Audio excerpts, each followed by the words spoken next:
Have you ever had a loved one or a client who is just resistant to pretty much everything you suggest, even though you know it's what they really need?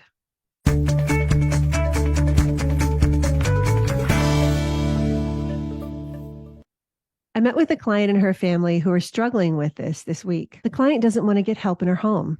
She says, I don't want some stranger in here staring at me, rummaging through my things. I'm fine. I can take care of myself perfectly well. This patient has fallen 4 times in the last year, and the most recent fall landed her in the hospital with some pretty significant injuries. Her kids, rightly so, worry about her all the time.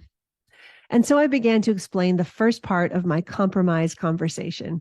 I've developed this 5-part process over years of working with hundreds of clients who resolutely refuse to do what they need to do to keep themselves safe, well, and thriving. So here's the first step, and a super important one. You start out by affirming their feelings.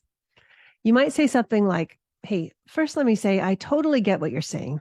If I thought a stranger would be coming into my home, staring at me and rummaging through my things, I would say, absolutely not. I'm not doing that. Of course you feel that way. That is totally reasonable to me.